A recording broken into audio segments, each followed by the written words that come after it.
스가랴서 1장 2절 3절 제가 봉독합니다. 스가랴서 1장 2절 3절 나 여호와가 무리의 열조에게 심히 진노하였느니라. 그러므로 너는 무리에게 고하기를 만군의 여호와께서 이처럼 이르시되 너희는 내게로 돌아오라. 나 만군의 여호와의 말이니라. 그리하면 내가 너희에게로 돌아가리라. 나 만군의 여호와의 말이니라. 아멘. 학개, 스가랴, 말라기 이 세 서신은 종교 개혁을 소개하는 아주 중요한 예배의 개혁과 구약의 또 교회 정치 질서의 개혁을 부르짖는 아주 소중한 그러한 내용들이 담겨 있다라고 말씀을 드렸습니다. 외적인 그러한 의식적, 형식적 명령은 성전을 지으라고 하는 제2성전을 다시 지어서 유월절 또 오순절, 초막절과 같은 절기 또 이러한 여러 또 제사에 대한 부분들을 회복하라라고 하는 성전 회복의 명령을 소개합니다. 이것은 오늘 우리 시대에 성전과 제사와 절기가 중단된 오늘 우리 시대에는 예배의 성경적 예배의 요소를 회복하라고 하는 아주 중요한 그러한 또 내용으로 연결됨을 명심하셔야 됩니다. 또 교회 정치에 이러한 장로 정치로 세워주신 성경적 교회 정치들을 잘 회복하라는 것, 그리고 또 마지막으로는 개인의 경건을 또 잘 회복하라라고 하는 이러한 종교 개혁의 이러한 필요성과 또 그러한 내용과 또 목적을 마지막 이 세 서신이 우리에게 소개하고 있다라고 말씀을 드렸습니다. 스가랴서는 좀 더 구체적으로 들어가서 이제 이러한 예배의 개혁과 또 교회 정치적 개혁과 우리 성도들의 개인의 경건의 개혁을 이루어갔을 때에 하나님께서 어떻게 성도들을 도와주실 것인지, 또 우리 교회를 어떻게 도와주실 것인지, 그리고 하나님께서 가장 중요하게 여기는 또 그러한 종교개혁적인 이러한 예배의 개혁의 요소와 교회 정치 질서의 또 이러한 중요한 개혁의 요소들은 무엇인지 차근차근히 또 소개해 가고 있습니다. 자, 스가랴서 1장은 8개의 환상이 소개되기에 앞서서 먼저 간략한 꾸중으로 책망하면서 8개의 환상을 소개합니다. 종교개혁의 이러한 예배의 개혁과 교회의 개혁과 여러분 개인의 신앙의 경건의 개혁에 열심을 내지 않는 이러한 나태함과 게으름에 대해서 앞부분에서는 짧게 책망한 다음에 그리고 이제 속히 경건의 이러한 또 종교개혁의 열심을 시작하고 결단하라고 권면합니다. 그러면 하나님께서 어떻게 도와주실 것인지 8개의 이런 환상들을 통해서 또 성도들에게 격려를 소개하고 있습니다. 1장 1절에 다리오 왕 2년 8월에 여호와의 말씀이 이도의 손자 베레가의 아들 선지자 스가랴에게 임하니라. 나 여호와가 무리의 열조에게 심히 진노하였느니라.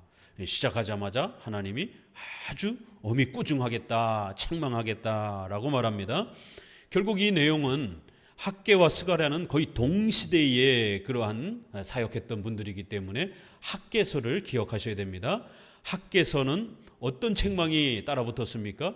왜 교회는 다 무너져 가는데 성전은 짓지도 않고 이렇게 개인의 삶만 자기 자신의 먹고 사는 것만 그렇게 집중하면서 살아가느냐. 너희 집은 판벽한 집, 화려한 그러한 집을 짓고 마련하는 데 힘쓰면서 교회는 다 무너져가고 있다라는 이런 탄식이 학개서의 꾸중과 책망이었습니다. 그러면 당연히 1장 2절에서도 왜 하나님이 심히 진노하시고 책망하는가?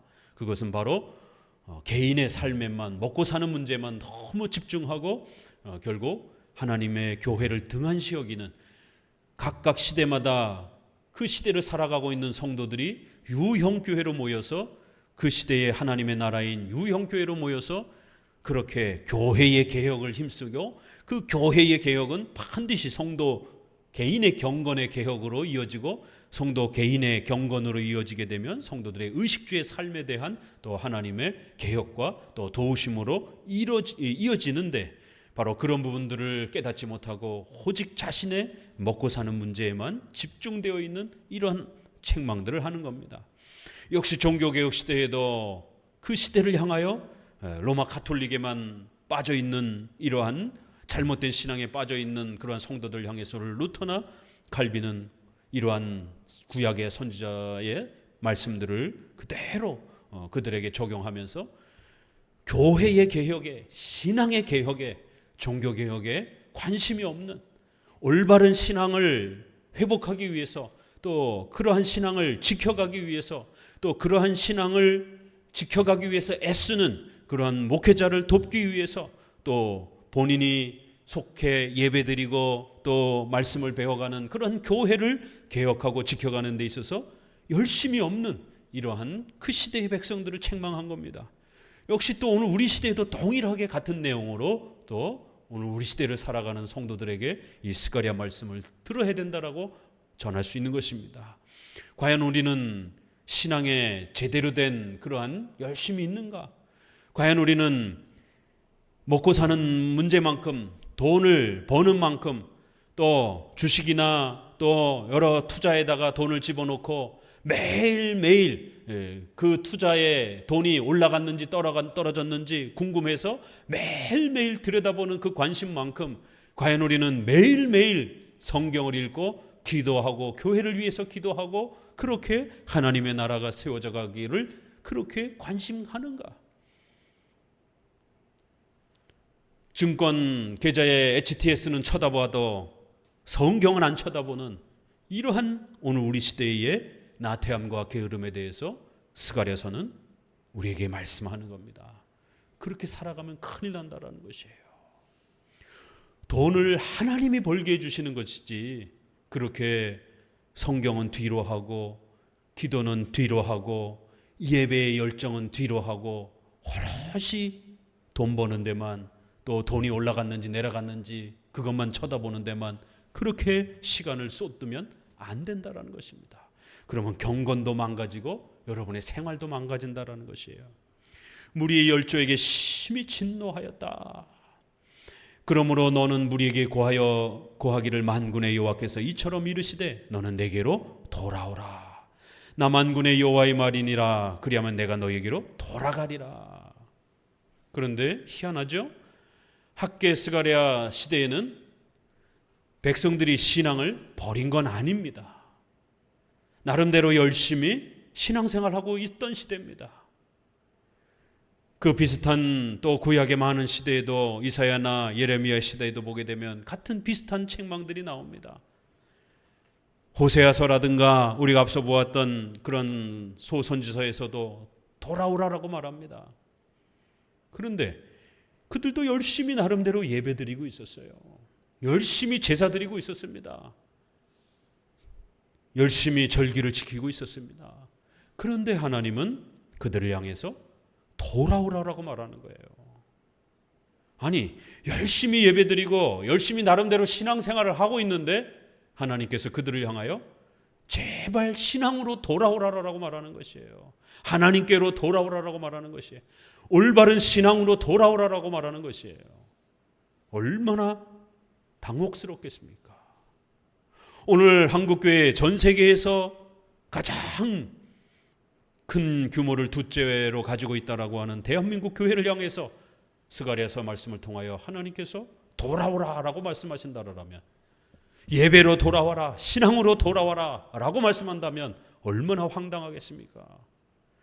전 세계의 가장 큰 10대 교회 안에 드는 교회의 절반이 한국교회에 있고, 전 세계의 선교사도 제일 두 번째로 많이 파송하고, 전 세계에 가장 많은 예배가 있고, 이렇게 엄청난 예배와 신자들이 있는데 한국교회를 향하여 돌아오라라고 하나님이 말씀한다라면 얼마나 당혹스럽겠느냐라는 것이 동일하게 적용될 수 있는 겁니다. 열심히 예배는 드리고 있지만, 열심히 나름대로 그렇게 신앙생활하고 있지만 잘못된 신앙에 머무르고 있다는 거예요. 올바른 신앙에 서 있지 않다라는 겁니다. 그 책망이에요. 너희들이 열심히 제사 드리고 있고 절기를 지키고 열심히 예배 드리고 있지만 하나님께 멀어져 있다라는 겁니다. 그런 식의 예배로, 그런 식의 신앙으로 많은 예배와 신앙의 표현들을 할지라도 하나님께 멀어져 있는 것이다라는 거예요. 하나님께 가까이 있지 않은 것이라는 겁니다. 이건 충격적인 책망입니다. 종교개혁 시대로 거슬러 가봅시다. 루터 목사님이 오직 의인은 믿음으로 말미암아 살으라고 그러면서 11월 1일 날 만성절이라고 하는 1년에 단 한 번 성인들의 그 엄청난 유물들을 전시하면서, 그래서 만성절이에요.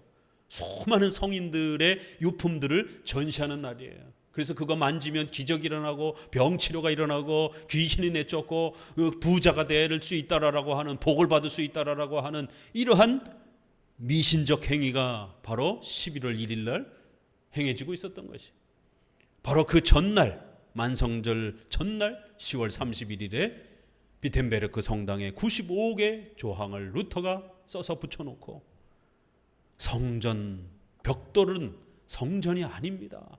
성도들이 성전입니다. 복음은 그렇게 성인들의 뼈와 해골을, 옷을 만지고 그 앞에 절을 한다고 해서 천국 가는 게 아니라 오직 믿음으로 구원받고 천국 가는 것입니다. 이걸 95개, 가톨릭의 잘못된 신앙 95개를 그렇게 써붙인 것이 발칵 뒤집어진 겁니다.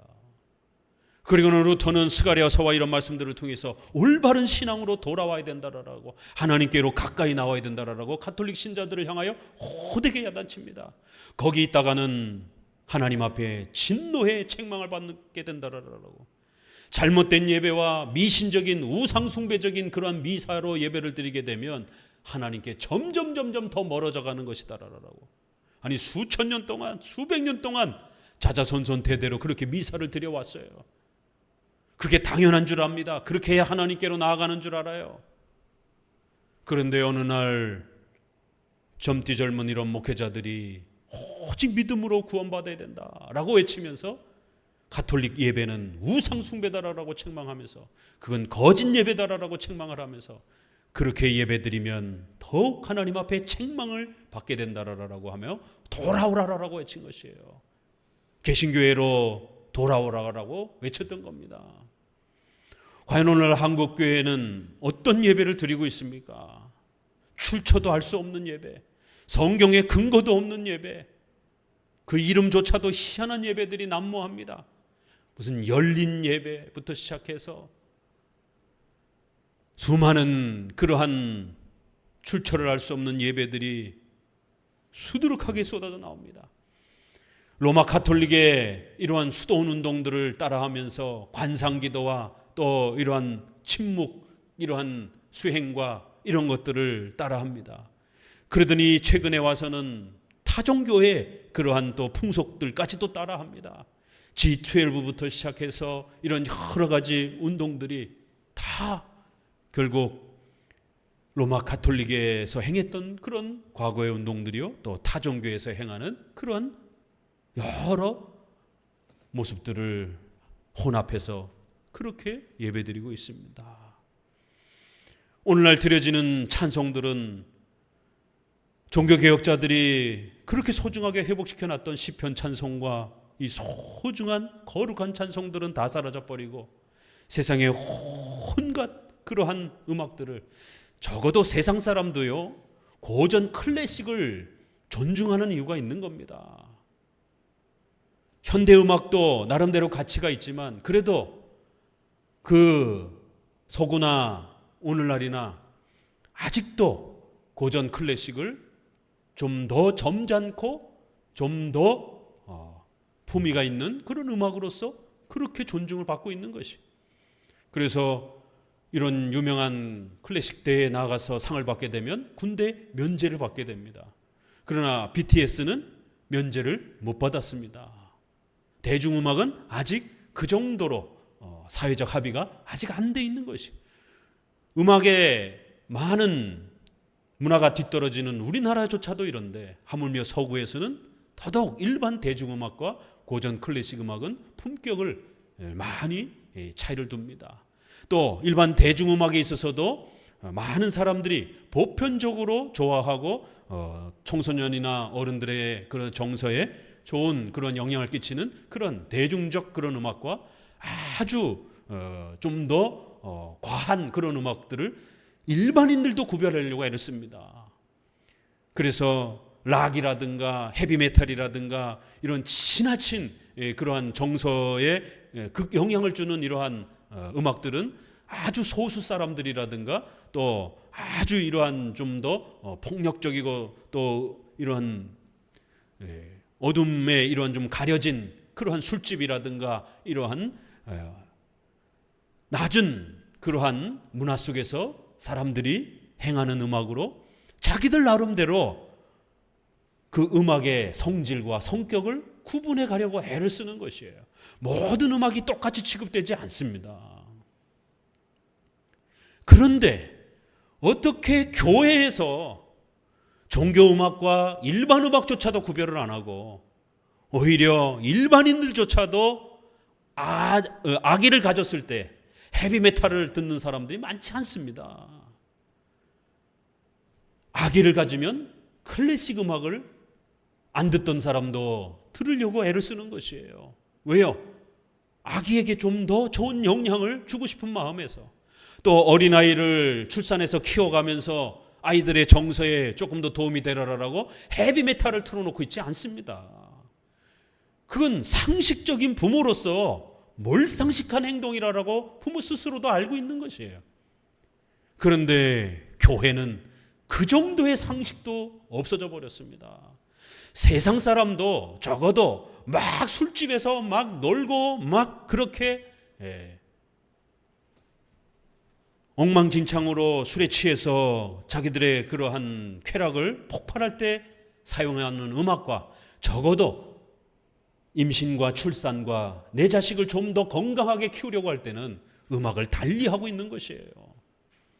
그런데 교회는 어디까지 손을 뻗쳤느냐면 락은 벌써 오래전에, 최근에는 헤비메탈부터 시작해서 이런 여러 가지 대중음악의 보편적인 음악도 아니고 아주 극소수의 저 정말 술집이라든가 저 아주 정말 그러한 폭력적인 그러한 이러한 문화들에서나 사용하는 그런 음악 종류까지 끌어다가 교회 음악으로 청소년들이 좋아한다라고 하는 이유로 그렇게 불려지고 있습니다. 얼마나 심각한 한국 교회의 예배의 타락이 진행되고 있는지 정말 이것을 깨닫고 보게 되면 눈물이 나올 지경인 것이. 많은 사람들이 그런 음악에 심취해서 1시간, 2시간을 음악에 취해서 그 음악의 가사와 내용은 무엇인지, 내가 믿는 신은 어떤 분인지에 대한 인식과 기독교는 과연 그렇게 노래 부르면서 흐느끼는 것인지 아니면 하나님의 말씀을 묵상하고 그 말씀에 복종하기 위해서 몸부림치는 것인지 기독교에 대한 개념조차도 없는 것이. 자유주의의 아버지라고 하는 슐라이마커라고 하는 사람이 1800년도에 기독교가 전통적으로 성경을 믿고 오직 그 성경을 믿음으로 구원받는 것이다라고 하는, 의인은 믿음으로 살리라고 하는 십계명을 믿음으로 또 실천하면서 사는 이러한 것이 기독교라고 외쳤던 이것을 슐라이마커가 반기를 들면서 자유주의의 아버지입니다. 이 사람 정도는 알고 계셔야 돼요. 기독교는 삶이다.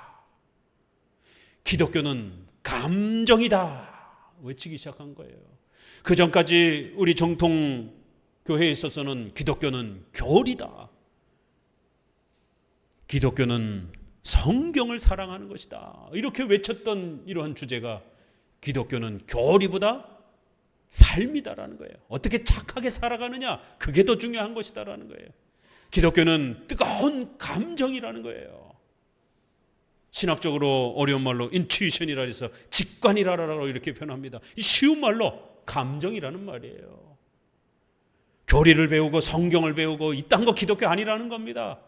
노래에 맞춰서 막 감정을 폭발하면서 소리를 지르면서 흐느껴 울면서 막 그 신을 부르는, 이게 기독교라는 것이에요. 어디서 많이 본 모습입니다. 엘리야와 아합의 그 선지자들이 바알과 아세라 선지자 850명이 싸움을 합니다. 엘리야는 하나님의 말씀대로 제단을 쌓고 하나님을 간절히 기도합니다. 그런데 바알과 아세라 선지자들은 북과 꽹과리를 온갖 타악기를 동원해서 마구 두들기면서 그 제단 앞에서 춤을 춥니다. 그리고 소리를 지릅니다. 아침부터 저녁까지. 그런데도 신의 응답이 없자 그때부터는 고행을 하기 시작합니다. 오늘날로 말하자면 금식을 행하는 겁니다. 천일 새벽 기도를 합니다. 온갖 고행을 하면서 자기 몸에 피를 내면서 그렇게 학대를 하면서 고행적인 그러한 기도를 합니다. 그리고는 그 제단 앞에서 노래를 부르면서 흐느끼는 것이에요. 응답해달라라고. 그럴 때 엘리야는 조용히 하나님이 말씀하신 바대로 그렇게 제단을 쌓아놓고 하나님의 말씀을 따라 기도하기 시작하는 것입니다. 오늘날 기독교에 대한 본질도 망가졌고 기독교 예배에 대한 이러한 틀도 망가졌고 하나님은 성도들을 향하여 내게로 돌아오라 라고 말씀하는 것이 오늘 한국교회를 향하여 올바른 예배로 돌아오라라고 말하는 거예요. 올바른 찬양으로 돌아오라라고 말하는 거예요. 경건한 찬양으로 돌아오라는 것이에요. 기독교의 역사 100년, 200년만 교회에서 공부를 해보세요. 과연 이렇게 시끄러운 북치는 이런 예배가 있었는가? 아니 우리 한국교회 50년, 100년만 들여다보세요. 예배드리면서 박수를 치면 징계를 받았던 적이 있습니다. 교회 안에 감히 북을 드러냈던가 상상을 할 수가 없었습니다. 무당들이나 북을 치면서 꽹과리 치면서 방울을 흔들면서 접신을 하려고 그렇게 소란스럽게 팔딱팔딱 뛰면서 그렇게 흐느끼면서 그렇게 신을 맞이하려고 막 온갖 그 소음들을 냅니다. 기독교는 점잖게 예배드리는 거예요. 과거에는 조그만한 종이 있습니다. 시계가 없던 시절이기 때문에 종을 땡그랑 치면 이제부터 예배가 시작인 겁니다. 그럼 모든 목소리들이 침묵하게 되는 거예요. 종을 치기 전까지는 예배 준비하기 위해서 조금 다소 어수선한 그런 분위기가 안내위원도 돌아다니기도 하고 이렇게 여러 좀 부산한 분위기가 있다 할지라도 목회자가 종을 땡 치면 모든 걸 스탑하고 자리에 착석해서 이제 예배로 나아가는 겁니다. 축도가 끝나기까지 험중하게 예배드리는 거예요. 왜요? 신 앞에 서 있는 것이기 때문에. 내게로 돌아오라. 열심히 예배드리고 전 세계에서 제일 많이 예배드리고 있는데 오늘날 한국교회 예배는 전 세계에서 가장 타락해 있고 가장 변질되어 있고 가장 비성경적인 형태로 설교가 과연 설교인가 싶을 정도로 일단 시간도 짧고 우리가 영화를 봐도 드라마를 봐도 그렇게 짧게 20분 30분 내로 들을 수가 없는 거예요. 시간도 짧고 내용조차도 성경은 하나도 설명하지 않고 온통 목사의 자신의 경험담 늘어놓고 자신의 무슨 전기 자신의 생활을 경험담을 늘어놓고 또 정치 얘기, 문화 얘기, 드라마 본 얘기, 영화 본 얘기 그런 거 들으려고 설교를 듣습니까? 그런 건 인문학 강좌에 아주 배꼽을 빠지면서 그렇게 재미나게 강의하는 강사들 많습니다. 성경은 하나도 설명하지 않습니다. 목회자들아 내게로 돌아오라라고 말씀하시는 거예요. 목회자들아 제발 성경을 설명하라라고 하나님은 책망하는 것이에요. 4절에도 너희 열조를 본받지 말라 옛적 선지자들이 그들에게 외쳐 가로되 만군의 여호와께서 말씀하시기를 너희가 악한 길 악한 행실을 떠나서 돌아오라 하셨다 하나 그들이 듣지 않고 내게 귀를 기울이지 아니하였느니라. 나 여호와의 말이니라. 너희가 70년 동안 바벨론 포로 생활을 겪은 것을 꼭 기억해야 된다라는 거예요. 왜 이런 징계를 받았는가? 바로 너희의 선조들이 하나님의 말씀에 귀 기울이지 않았기 때문이라는 거예요. 하나님은 선지자들을 여러 번에 걸쳐서 올바른 예배가 무엇인지, 올바른 신앙이 무엇인지, 올바른 교회 정치가 무엇인지, 또 국가와 교회는 어떤 질서를 갖고 있어야 되는지, 또 우리 성도들은 어떻게 십계명을 따라서 생활해야 되는지 꾸준히 가르쳐 주셨다라는 거예요. 그런데 선조들은 하나님의 말씀에 귀를 닫고 자기의 욕심을 채워주는, 자기 귀에 즐거움을 주는 그런 설교만 쫓아다니다가 결국 악한 길, 악한 행실로 빠져버렸다라는 거예요. 그래서 그걸 징계하기 위해서 70년 동안 하나님이 그렇게 그들을 바벨론 포로 생활 가운데 두셨다라는 겁니다. 내게 귀를 기울이지 않았다라는 거예요. 하나님의 말씀에 귀를 기울이지 않은 이유 때문이라는 겁니다. 오늘 한국교회는 과연 하나님의 말씀에 얼마나 귀 기울이고 있습니까? 성경 해석이 춘추전국 시대처럼 난무한 시대가 됐어요. 목사들조차도 같은 교단 목사들끼리도 통일된 해석을 내놓지 않는 그런 시대가 되었습니다. 같은 교단 안에 있는 목사들끼리도 설교하는 게 다 달라요. 아니요, 같은 교회에 있는 담임 목사와 부목사님과 전도사들의 설교가 다 달라요. 그래서 오죽하면은 우스갯소리로 부목사님이 담임 목사님보다도 설교를 잘하면 그 다음 주로 쫓겨난다라는 게 이게 한국 교회의 부교육자들의 현실입니다. 그렇게 반응하는 또 성도들도 우스운 것이죠. 도대체 그러면 부교육자가 뭘 어떻게 더 잘 설교를 해야 해서 재미있게 설교를 했기 때문에 성도들이 부교육자의 설교에 반응을 하고, 그래서 결국 그 부교육자의 설교에 더 마음을 빼앗긴 성도들이 무리를 져서 결국 교회를 떠나서 또다시 교회를 개척하고, 그러기 때문에 담임 목사는 절대로 부교육자가 자기보다 더 성도들의 마음을 끄는 설교를 하는 것에 대해서 용납지를 않는 거예요. 조금이라도 담임 목사보다 설교를, 성도들의 마음을 더 끄는 그런 설교를 한 게 눈치가 되면 바로 잘라버리는 겁니다. 왜요? 성도들 모아가지고 교회를 분열시키는 이런 일들이 한국교회에 수두룩하기 때문에. 아니 도대체 뭘 어떻게 설교를 해야 성도들이 더 그 부교육자의 설교에 마음이 끌립니까? 담임 목사나 부교육자나 전도사나 우리의 신앙 공교회적 해석인 신앙 고백인 웨스트민스터 신앙 고백에 해석한다라면 통일한 해석들이 나오는 거예요. 담임 목사님 설교를 들으나 부목사님 설교를 들으나 동일한 겁니다.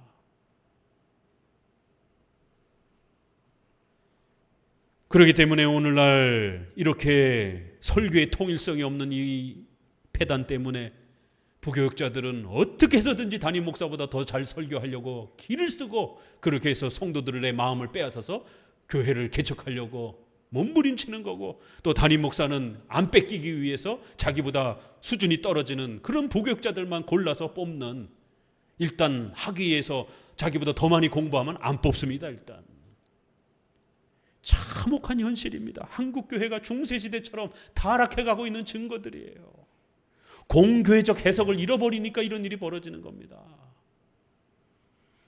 한국교회 부흥사 설교 잘못했다가 교회가 풍비박산 나는 그런 교회들이 수두룩합니다. 왜요? 그 담임 목사님의 신학과 안 맞는 부흥사가 와갖고 설교했다가 난리가 나는 거예요.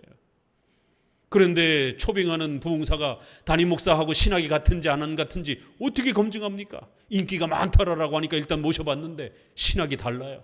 그래서 풍비박산이 나는 거예요. 여태까지는 목사님이 이런 건 죄라고 그랬는데 부흥사가 와서 그건 죄가 아니라 성령 충만이라고, 성령의 은사라고 이렇게 주장을 해버리는 거예요. 그러니까 성도들이 일대 혼돈이 오는 거예요. 우리 목사님이 잘못 설교했나 여태? 이런 일들이 벌어집니다. 목회자의 설교는 반드시 선배 목사나 후배 목사나 동료 목사나 공교회적 해석에서 그 7대 교리 아래서 설교하고 해석하면 동일한 그러한 방향을 갖고 있는 것입니다. 이러한 공교회적 해석을 잃어버렸기 때문에 목사와 성도들이 성경 해석 가지고 설교만 하면 성도들이 싸우는 것이에요. 목사님, 이 설교는, 이 해석은 틀린 것 같습니다. 이것은 잘못 해석하신 것 같습니다. 성도들끼리도 성경을 이해한 거 가지고 싸우기 시작합니다. 네가 이해한 게 잘못된 거다. 아니다, 네가 이해한 게 잘못된 것이다. 공교회적 해석 아래에서는 목회자와 성도가 일치를 이루고 성도들 사이에서도 일치를 이루는 것이, 그래서 공교회적 해석이라는 겁니다. 그 규범이 바로 신조와 교리문답이라는 것이에요. 이러한 신앙의 근본 토대를 잃어버리니까 교회가 중구난방이 돼버리는 거예요. 그러니 카리스마로 지어 누르려고 하고 가스라이팅으로 성도들을 지배하려고 하고 성도들끼리도 파벌을 지어가지고 자기에게 속한 파벌이 그 교회를 주도하려고 그렇게 파벌 싸움을 하고, 세상 정치나 세상 단체보다 교회 안에 들어봤더니만 더 살벌한 그러한 파벌과 그런 여러 시기 질투의 그러한 집단적 따돌림이 더 어마어마한 거예요. 악한 길, 악한 행실을 떠나서 돌아오라라고 말씀하시는 거예요. 교회는 그러면 안 된다라는 거예요. 신앙은 그러면 안 된다라는 거예요. 예배는 그러면 안 된다라는 겁니다. 목회자의 설교는 자신의 그러한 좋은 아이디어를 전하는 시간이 아닙니다. 목회자들은 충실하게 지난 2000년 동안 우리의 교회가, 우리의 그러한 선조들이 가르쳐왔던 올바른 그러한 성경 해석을 꾸준히 답습하는 겁니다. 하나님의 말씀을 무시하고 듣지 않다 보니까 이런 일들이 벌어지는 거예요. 너희 열조가 어디 있느냐? 선지자들이 영원히 살게 있느냐? 내가 종 선지자들에게 명한 내 말과 내 전례들이 어찌 내 열조에게 임하지 아니하였느냐?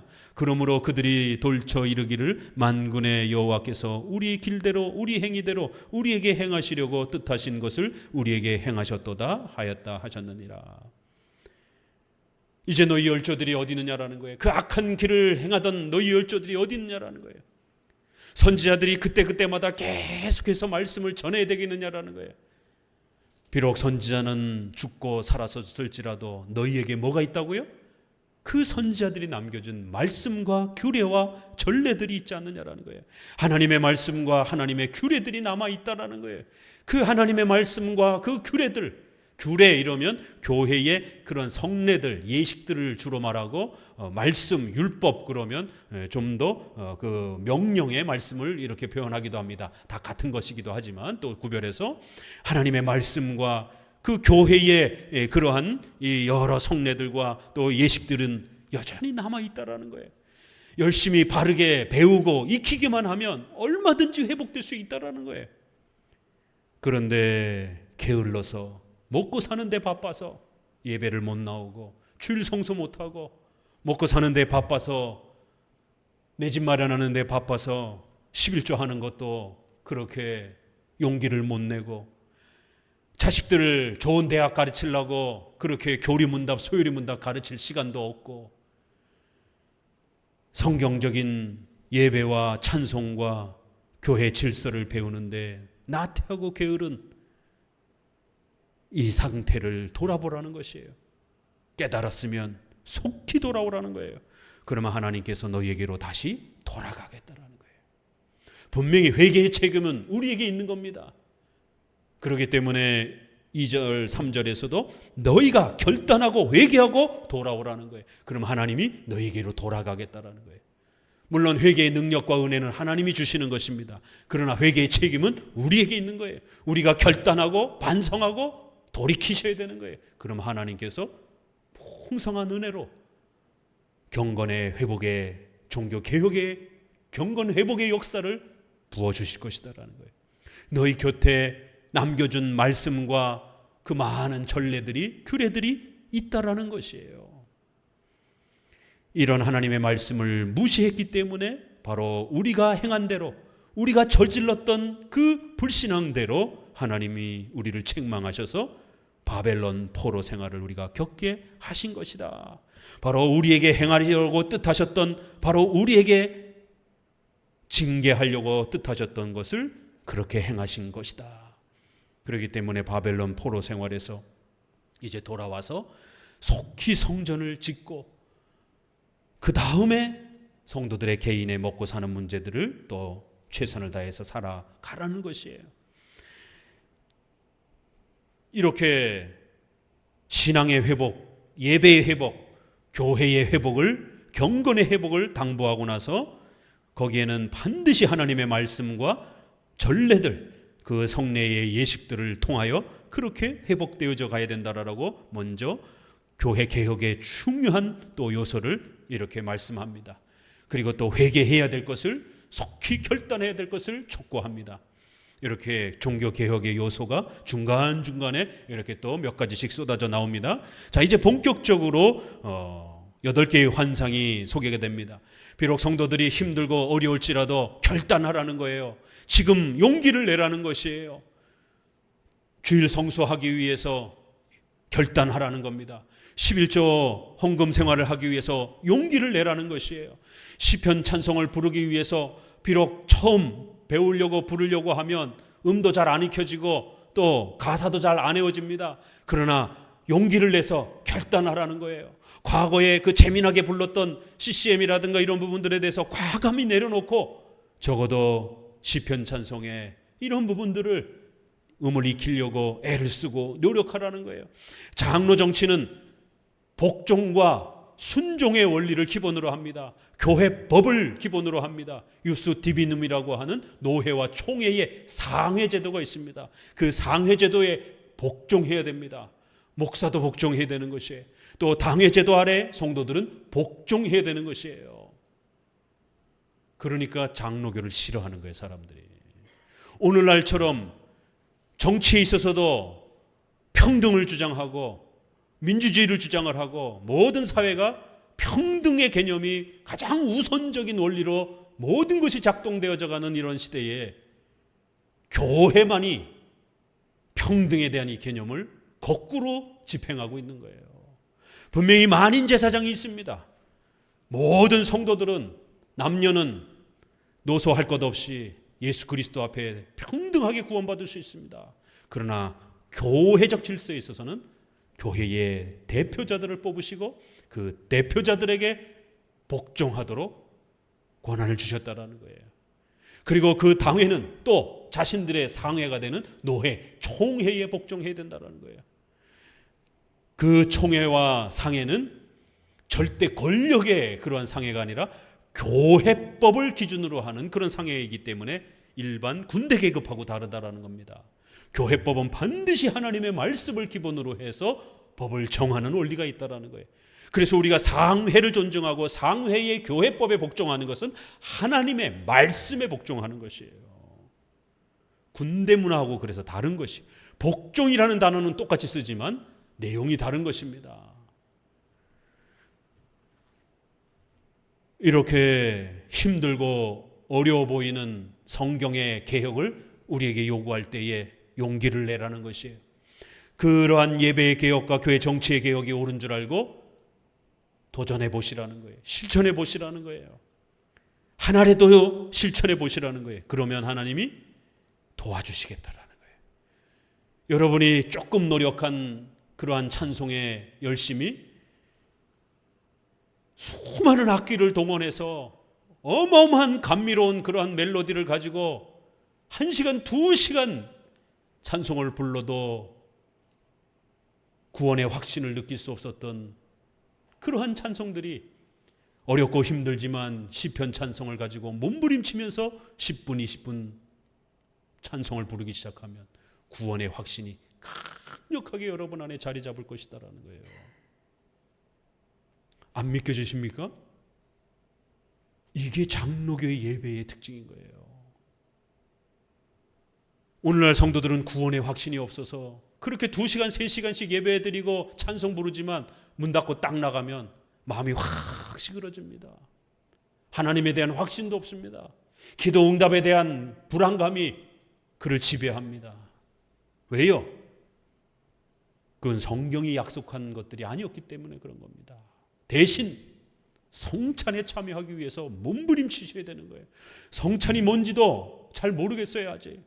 성찬 영적 임재설 너무 어려워요. 그래도 열심히 교리 공부하면서 또 성찬에 잘 참여해 보려고 몸부림치는 것이에요. 성찬 주간이 선포되면 예전에 해보지 않았던 적어도 최소한 일주일 정도는 근신하고 회사에서나 가정에서 혹시라도 주변 사람하고 크게 다투지 않기 위해서 또 하필이면 사탄은 또 그럴 때에 우리의 마음과 우리의 신앙적 정서가 망가지도록 주변에 막 싸울 일들이 막 벌어집니다. 그래서 옆에 사람과 또 우리 가족 안에서 또 이웃 사람과 크게 막 싸움을 하게 되는, 그럼 성찬주간의 싸움은 어떡합니까? 자제해야 되는 거예요. 딴 때는 실수해서 싸웠었더라도 성찬주간이 선포되면 최소한 일주일이라도, 조금 넓혀가면 2주라도 성찬주간이지, 한 번 더 참아야 되는 거예요. 가족들끼리도 더 큰 소리를 내려고 하다가 그냥 막 감정이 폭발되는 대로 막 소리 지르려고 하다가 성찬주간이지. 회사에서도 마찬가지예요. 그렇게 성찬에 바르게 참여하기 위해서 몸부림쳐 보는 것이에요. 그러면서 성찬에 참여하게 되면 여러분은 조금 노력해서 참여했지만 성찬에 참여할 때 그 오는 은혜가, 어마어마한 은혜가 여러분을 사로잡을 것입니다. 과거에 CCM을 부르면서 2시간, 3시간 금식을 열흘씩 하면서도 얻지 못했던 어마어마한 신앙의 평안함과 하나님에 대한 확신과 즐거움이 우리 마음을 지배하게 될 겁니다. 왜요? 그게 성경이 약속한 수단들이기 때문에. 성경이 약속하지 않은 수단은 아무리 사용해도 효과가 없는 거예요. 하나님이 약속한 수단들만이 효력을 발휘하는 겁니다. 그래서 1장 초반부에서는 그렇게 약간 꾸중하면서, 그리고 성경 말씀과 하나님의 그 전례들을 안으로 돌아와야 된다라고 먼저 다독거리면서, 그럼 이제 하나님이 너희들에게 8가지의 위로를 주겠다라는 거예요. 의식주와 관련해서, 신앙과 또 교회와 관련해서 충만한 하나님의 은혜를 부어주겠다라는 겁니다. 7절부터 같이 읽어봅니다. 다리오 왕 2년 11월 곧 스밧월 24일에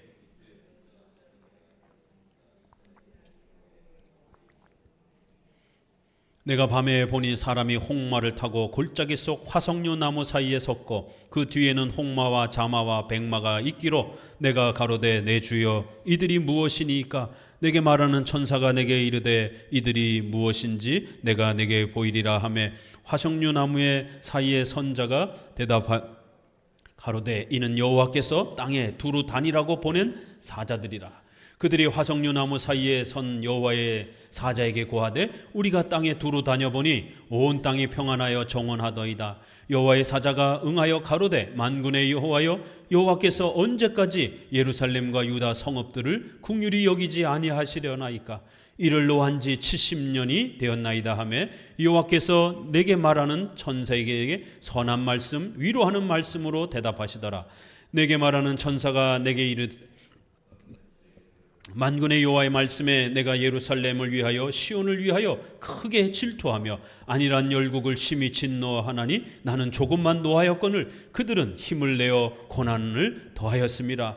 그러므로 여호와가 이처럼 말하노라. 내가 긍휼히 여김으로 예루살렘에 돌아왔은즉 내 집이 그 가운데 건축되리니 예루살렘 위에 목줄이 치어지리라.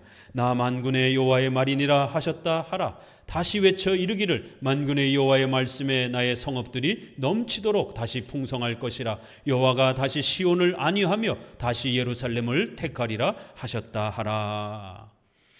이 말탄 자의 환상이라고 하는 네 사람이 말에 타고 있어요. 근데 화석류 나무 사이에 이렇게 골짜기 가운데 서 계시는 것이에요. 말을 타고 계시는 것이에요. 내가 밤에 보니 사람이 붉은색 말을 타고 골짜기 속 화석류 나무 사이에 섰고 그 뒤에 홍마, 자마, 백마가 있고 거기에 또 이렇게 사람이 타 있는 것을 보게 됩니다. 이것은 바로 예수 그리스도, 맨 앞에 홍마를 타신 분을 예수님으로 소개를 합니다. 왜냐하면 뒤에 이 말탄 자들이 나중에 와서 보고를 하고 이렇게 그 명령을 받는 모습을 보이기 때문에 이 앞에 홍마를 탄 분이 한 사람이 탔는데 이렇게 표현합니다. 그러나 11절에 보게 되면 11절에 화석류 나무 사이에 선 여호와의 천사에게, 그렇죠? 여호와의 사자에게 고하되 이렇게 표현하는 거예요. 그러니까 사람이라고도, 홍마를 탄 분을 사람이라고도 표현했고 뒤에 가니까 여호와의 사자라고도 이렇게 천사라고도 표현을 했어요. 그런데 여호와의 천사인데 다른 천사들이 명령을 받고 복종을 하고 보고를 하는 이런 장면을 보게 됩니다. 그렇기 때문에 새 그 말에 탄 자들은 일반 천사고 맨 앞에 이 홍마에 있는 분은 그리스도인 것을 알 수가 있습니다. 이 골짜기라 하는 것은 어둠컴컴한 이러한 그 부분이기 때문에 교회가 겪고 있는 그러한 고난과 어려움을 뜻할 수도 있고, 우리가 앞서 서론에 소개한 것처럼 하나님의 이러한 계시가 칼빈의 해석을 따라 아직은 신약의 이러한 풍성함들이 아직 드러나지 않았기 때문에 그 말 타신 분이 골짜기 가운데 아직은 그렇게 머물러 계시는, 그리고 이제 장차 곧 그 골짜기에서 벗어나서 전 세계에 이러한 또 하나님의 뜻을 외칠 그런 준비를 하고 있는 것처럼 이렇게 있는 거예요. 그래서 비록 지금까지 70년 동안은 고난과 어려움을 겪었지만 이제 바벨론 포로에서 돌아오고 나서 이제 더 화려한 새로운 교회의 시대가, 종교 개혁의 시대가, 교회 개혁의 시대가 도래할 것이다라고 하는, 그러나 아직은 이제 준비 단계에 있는 것처럼 이렇게 예수님을 그 골짜기 가운데 이렇게 숨어 계시는 것처럼 이렇게 표현을 하는 겁니다. 그 뒤에 홍마, 자마, 백마가 이렇게 뒤를 따릅니다. 그래서 주여 이 말들은 무엇입니까? 라고 묻자 내게 말하는 천사가 내게 이르되 이걸 너에게 가르쳐 주겠다. 자, 그러면서 10절에 화석류 나무 사이에 선 자가 대답하여 가로되 이는 바로 여호와께서 온 땅을 두루 다니면서 전 세계가 어떻게 돌아가는지를 살펴보고 하나님의 명령을 집행하라라고 보낸 바로 사람들이라, 천사들이라, 이렇게 표현을 하는 거예요. 그러니까 계시록에서 보는 것처럼 네 생물이 보좌를 받들고 있잖아요.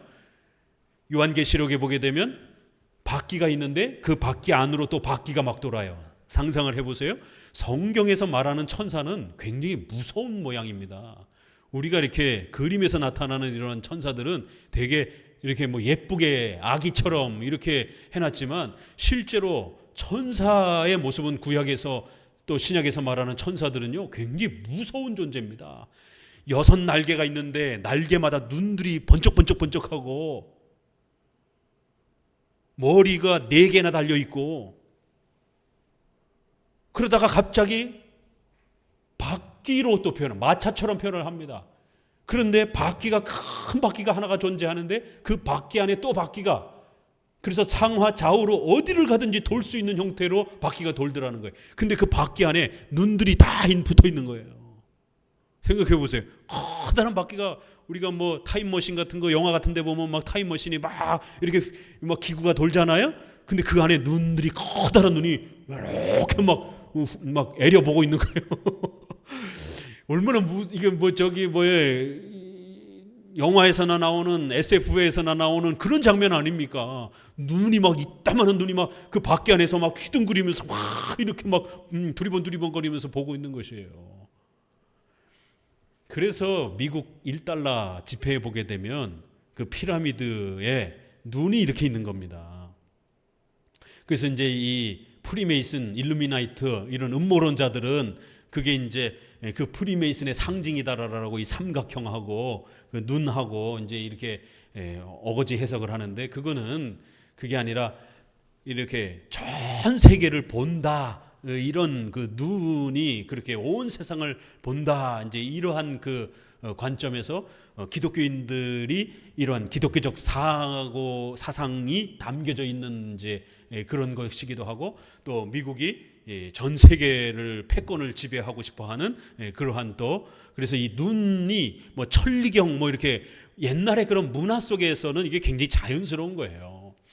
그걸 너무 음모론적으로 해석할 필요는 없습니다. 이렇게 천사가 하나님의 명령에 순종해서 어디든지 거침없이 달려갈 수 있는 바퀴로 표현하고, 그 바퀴에 막 불이 막 타고 있는 모습으로도 소개하고, 또 천사가 날개가 6개가 막 퍼덕퍼덕거리고 거기에 눈들이 가득 차 있다라고 이렇게 말하고, 머리는 또 4개가 막 좌우로 막 휙휙휙휙 어느 방향으로든지 돌고, 이런 모습으로 소개가 되는 것입니다. 거침이 없다라는 거예요. 하나님의 명령을 수행하는 강력한 그 힘과 신속성을 그렇게 표현을 한 겁니다.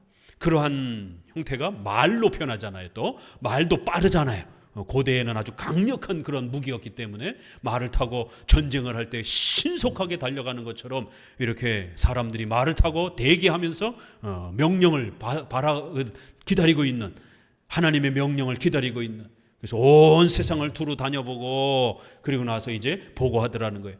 화석류 사이에 선 여호와의 사자에게 고하되 우리가 땅을 두루 다녀보았더니 온 땅이 잘 이렇게 운영되고 있습니다. 이거 마치 왕에게 보고하는 것처럼 또 온 땅을 다 이렇게 평평하게 또 이렇게 잘 평온하게 다스려가고 있는 그런 모습을 소개하면서 전능하신 하나님께서 또 예수님께서 이렇게 천사들을 동원해서 세계를 다스리고 있는. 그래서 여호와의 사자가 응하여 가로되 만군의 여호와여. 여호와의 사자가 또 고백하고 간구하는 거예요. 여호와께서 언제까지 예루살렘과 유다 성읍들을 국률이 여기지 않고 이렇게 바벨론 포로 생활 가운데 두시렵니까? 여기에서도 성자 예수님이 성부 하나님께 간구하고 기도하는 이런 모습으로 이렇게 소개가 되는 겁니다. 분명히 앞부분에서는 홍마를 탄 분은 일반 천사가 아니라 예수님으로 이렇게 해석할 수 있는데, 그 여호와의 사자가 또 말하여 가로되 하나님 언제까지 이 예루살렘 백성들이 진노 가운데 이렇게 있어야 합니까? 이들을 회복시켜 줄 때가 언제입니까? 하나님이 약속하셨던 그 70년이 이제 거의 다 찼습니다. 이 70년이라고 하는 것은 우리가 앞부분에서도 계속해서 소개되었던 것입니다. 예레미야에서도 이 70년이 하나님의 징계의 그러한 시간으로 29장 10절에 그렇게 소개가 됩니다. 또 다니엘서 9장 2절에도 보니까 70년이라는 표현이 나옵니다. 다니엘이 그렇게 하나님 앞에 성경을 연구하다가 하나님이 약속한 70년이 다 깨달은 줄 알고 하나님 우리를 회복시켜 주옵소서, 우리 선조들에게 그렇게 약속하셨던 70년이 이제 다 도래하였나이다. 또 그리고 70일에라고 하는 것이 9장 24절에 또 70의 7이라고 하는 70일에라고 하는 또 그런 숫자가 나오죠. 그러니까 이런 것은 다 하나님의 작정, 섭리를 말하는 숫자들이에요. 완전 숫자들이기 때문에 그렇게 하나님이 약속하시고 작정하셨던 대로 이제 모든 징계가 끝이 났습니다. 이들을 속히 회복시켜 주옵소서라고 이렇게 고백하는 거예요. 여호와께서 내게 말하는 천사에게, 성자 예수님에게 선한 말씀, 위로하는 말씀으로 대답하시더라는 거예요. 위로의 말씀, 복음의 이러한 소식으로 예수님께 이렇게 또 말씀하시더라는 거예요. 내게 말하는 천사가 내게 이르되 너는 외쳐 이르기를 만군의 여호와의 말씀에, 이제 그 응답을 받은 거예요. 그 말씀을 듣고 홍마탄 천사가 이제 스가랴에게 뭐라고 말씀을 전해주냐면 내가 예루살렘을 위하여 시온을 위하여 크게 질투하며 이제 안일한 열국, 내 백성을 잡아갔다 먹고 살면서 평안하게 지냈던 바로 그 바벨론에 내가 이제 아주 어마어마한 진노를 쏟아붓겠다. 나는 조금만 노했고 내 백성을 약간 징계해서 되돌려 오려고 했는데 이 바벨론은 자기들의 욕망과 욕심을 풀어내기 위하여 내 백성을 짓밟았다라는 거예요. 여기에서도 아주 놀라운, 왜 바벨론이 벌을 받는가? 분명히 예레미야는 바벨론은 하나님의 징계의 수단이다라고, 하나님의 도구라라고, 그렇기 때문에 바벨론에게 저항하지 말고 복종하고 순종하고 항복하라고 했는데, 스가랴서에 와서는 하나님이 그 바벨론을 징계하겠다라는 거예요. 왜요? 분명 하나님이 바벨론을 들어 사용한 건 맞습니다. 그럼에도 불구하고 바벨론은 지나치게 욕심을 내어서 이스라엘 백성들을 죽이려고 달겨들었다라는 거예요. 이렇게 허용적 작정이라고 하는, 분명히 바벨론을 하나님께서 그 악한 자를 들어서 이스라엘 백성들을 징계하신 거 맞습니다. 하나님의 섭리 속에, 작정 속에 이스라엘을 책망하고 더 성화시키기 위해서 악한 바벨론을 사용하는 이러한 악한 자를 사용하셔서도 하나님의 공의를 이루시는 허용적 작정이 펼쳐진 것이에요. 학개서에서 우리가 보았던 것, 하박국서에서 보았던 것. 그렇지만 바벨론은 하나님의 뜻을 넘어서서 악행을 저질렀다라는 거예요. 이스라엘 백성들을 초토화시키려고 짓밟았다라는 거예요. 그렇기 때문에 바벨론은 반드시 벌을 받아야 된다라는 겁니다. 하나님의 도구로 쓰인 것은 맞지만 하나님이 원하시는 만큼만 이스라엘 백성들을 징계한 게 아니라, 짓밟은 게 아니라 아예 죽이려고 짓밟아들었다라는 것이, 이런 하나님의 거대한 계획 속에서 이제 70년이 찼고, 이제 70년이 징계의 시간이 끝나고 난 이후에 바벨론을 하나님이 멸하시고 이스라엘 백성들을 회복시킬 것이다라는 거예요. 이러한 거대한 하나님의 역사에 교회를 징계하기도 하고 때로는 회복시키는 이런 모든 역사가 하나님의 섭리의 위대한 계획 속에서 이루어져 간다는 거예요. 그리하여 중세시대의 1000년 동안 어둠 속에 잠들게 한 것도 하나님의 신적 작정과 섭리 안에 집행이 되는 거예요. 그리고 루터와 칼빈과 같은 훌륭한 또 목회자를 세워서 복음의 밝은 빛을 또 베풀어 주시기도 하는 겁니다. 우리 한국교회는 훌륭한 우리의 선조들이 목숨을 걸고 희생한 그러한 우리의 선조들로 인하여 한국교회가 빛을 얻었습니다. 그런데 우리 후손들의 나태함과 게으름으로 인하여 소유리 문답, 신앙고백, 성경, 엄숙한 예배 다 잃어버렸어요. 장로교회 다 잃어버렸어요. 장로교회가 감리교화 되어버렸습니다. 아니요, 감리교회, 장로교 모두 순복음화 되어버렸습니다. 하나님의 징계가 악한 자를 들어서, 이단을 들어서 한국교회를 어둠에 잠기게 하는 하나님의 무서운 징계가 지금 진행되고 있습니다. 신천지와 이러한 안산홍이라든가 무서운 속도로 한국교회를 잠식하고 있습니다. 코로나 때 보셨잖아요. 얼마나 그들이 무서운지, 그들의 집단행동과 결속력이 얼마나 무서운지. 한번 빠져들면 못 빠져나옵니다. 한국교회의 수많은 신자들이 이단에게 빼앗겨지는 이런 참혹한 징계와 책망들을 받고 있습니다. 정신 차려야 되는 거예요. 하나님은 조금만 노하였거늘 그들은 힘을 내어 고난을 더하였다. 이러한 징계들이 바벨론의 역사 속에 일어났다라는 겁니다. 이제 하나님은 백성들이 회개하고 돌이키면 그러한 바벨론조차도 엄히 징계하고 하나님이 이스라엘 백성들을 회복시켜 주겠다라는 거예요. 여호와가 이처럼 말하노라, 내가 긍휼히 여김으로 예루살렘으로 돌아오겠다라는 거예요. 에스겔에 보게 되면 하나님의 영광이 떠나가는 장면이 나옵니다. 그리고는 에스겔서 43장에 보게 되면 이제 그 여호와의 영광이 예루살렘 성전으로 돌아오는 장면을 보게 됩니다. 하나님께서 이스라엘 백성들을 떠났다라고 말합니다. 그리고 이제 돌아오겠다라고 말씀하시는 것이, 교회의 성령 충만하심과 하나님의 은혜가 떠나버리게 되면 껍데기만 남는, 형식주의만 남는, 의식주의와 외식주의만 남는 그런 교회가 됩니다. 중세 1000년과 같은 타락한 교회의 외형만 남게 됩니다. 하나님의 은혜와 성령 충만하게 하신 은혜와 하나님의 말씀이 가르쳐지고 그 말씀을 사랑하고 순종하는 이 거대한 은혜가 다시 회복되겠다라는 거예요. 하나님이 다시 돌아오시겠다라는 거예요. 내 집이 그 가운데 건축되리라는 거예요. 왜요? 학개스가랴서는 건축 얘기니까 성전 건축 명령을 외적으로는 하고 있는 겁니다. 외적으로 성전 건축을 행하라 라고 명령하면서 내적으로는 예배 개혁해라, 신앙 개혁해라, 교회 정치 질서 개혁해라 라고 요구하시는 것이에요. 내가 다시 그 집을 건축할 것이다라는 거예요. 오늘 우리 시대의 하나님의 성경적 예배를 하나님이 다시 건축하시겠다라는 거예요. 강해 설교, 교리문답 공부, 시편 찬송, 성례, 장로 정치의 이러한 회복들을, 엄숙한 주일 성수들을 할 수 있는 성도들이 늘어나도록, 그런 교회가 늘어나도록 하나님께서 돌아오겠다라는 거예요. 망가진 하나님의 집을 하나님이 건축할 것이다라는 거예요. 예루살렘 위에 먹줄을 치고 이제 기초돌을 놓고 건축을 하겠다라는 겁니다. 다시 외쳐 이르기를, 만군의 여호와의 말씀에 나의 성읍들이 넘쳐나도록 풍성해질 것이다라는 거예요. 하나님의 백성들이 거하며 사는 성전이 완성이 되면 그 주변의 성읍들도, 백성들의 성읍들도 풍성하게 회복될 것이다라는 거예요. 넘치도록 풍성해질 것이다라는 거예요.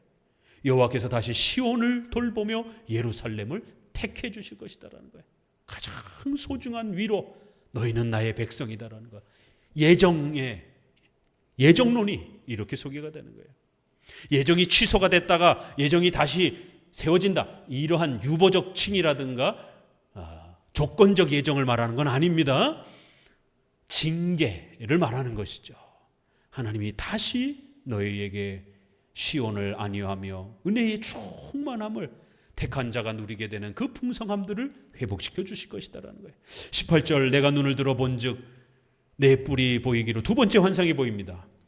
뿔이 4개가 보이는데 이에 내게 말하는 천사에게 묻되 이들이 무엇이니까 내가 대답하되 이들은 유다와 이스라엘과 예루살렘을 망가뜨린 뿔이니라. 내 여호와께서 공장 4명을 내게 보이시니. 이스라엘을 괴롭혔던 4개의 나라 기억해 봅시다. 다니엘서 어디에 나오죠? 다니엘서의 환상에 나옵니다. 다니엘서 2장의 앞부분에 큰 신상을 소개하고 머리부터 시작해서 가슴, 또 넓적다리, 그 다음에 이렇게 배, 넓적다리와 또 발이 소개가 됩니다.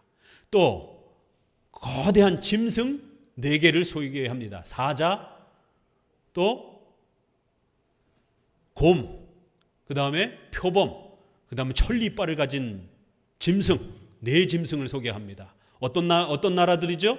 바벨론, 페르시아, 그리스, 로마. 바로 이 4나라, 전 세계에서 가장 큰 제국이었던 4나라를 대표적으로 소개하면서 이 전 세계의 모든 나라들을 하나님이 지배하신다라고 하는 하나님의 절대 주권과 섭리의 역사를 그렇게 2번에 걸친 4나라의 환상을 통해서 보여줍니다. 여기에서는 바로 그 다니엘서의 그 비슷한 내용을 내 뿔이다. 다니엘서에도 뿔이 나옵니다. 그래서 염소와 양의 싸움이 이렇게 뿔을 가지고 싸우는 장면이 나옵니다. 그래서 그 뿔을 다 깨트려 버리는, 뿔은 고대 왕권의 상징입니다. 네, 왕권을 가진 나라가 등장을 한다. 그 나라가 이스라엘을 짓밟았다라는 거예요. 그렇지만 이제 이스라엘 백성들이 회개하고 예배를 개혁하려고, 교회를 개혁하려고, 교회 정치를 개혁하려고 애를 쓰면 어떤 일이 벌어진다고요? 20절, 때에 여호와께서 공장 4명을 내게 보이기로, 아주 강성한 그러한 건장한 그러한 힘을 가진 일꾼 4명을 보여주시는 거예요. 환상 속에. 내가 가로되 그들이 무엇하러 왔나이까 하며 대답하여 가라사대 그 뿔들이 유다를 해쳐서 사람으로 능히 머리를 들지 못하게 하며. 이스라엘을 괴롭혔던 적들이라는 거예요. 이 공장들, 이 일꾼들이 와서 그것들을 두렵게 하고 이전의 뿔들을 들어 유다 땅을 해친 열국의 뿔을 떨어뜨려 하느니라. 다 깨트려 없어버릴 것이다라는 거예요. 우리 성도들이 예배 개혁과 교회 정치의 개혁을 위해서 결단하고 용기를 낸다라면 여러분의 어떤 어려움도 하나님이 다 해결해 주겠다라는 거예요. 첫 번째 환상에서는 여러분의 성읍들이 풍성하고 넘치도록 다시 한번 풍부해질 것이다라고 이렇게 의식주와 관련해서 풍요로움을 약속했습니다. 두 번째 환상에서는 여러분을 둘러싸고 있는, 여러분을 괴롭혔던 그 모든 어려움들을 하나님이 전부 다 끊어내 주시겠다라는 거예요. 얼마나 어마어마한 약속들이 소개되고 있습니까? 교회 개혁에 용기를 내시라는 거예요. 예배 개혁에 한 걸음 시작하시라는 겁니다. 경건과 신앙의 개혁에 몸부림치시라는 것이에요. 그러면 나머지는 하나님이 도와주시겠다라는 겁니다. 오늘 8개 환상에서 2개의 환상을 우리가 살펴보면서 예배의 개혁과 또 우리 교회 정치의 개혁이 얼마나 소중한 것인지, 하나님은 성전을 건축하고 그 건축한 성전에 하나님이 다시 돌아오겠다라고, 무너진 그 성전들을 건축만 하기만 하면 하나님께서 그 건축된 성전에 다시 돌아오겠다라고 약속하고 계시는 것입니다. 그래서 오늘 우리 시대에 다시 한번 목회자와 성도들이 정신 차려 회개하고 이렇게 예배의 개혁과 교회 정치의 개혁에 힘쓰면 이 땅에 다시 한번 제2의 제3의 종교 개혁이 일어나며 또 우리 성도들의 삶이 회복되는 역사가 일어날 것입니다. 기도합니다.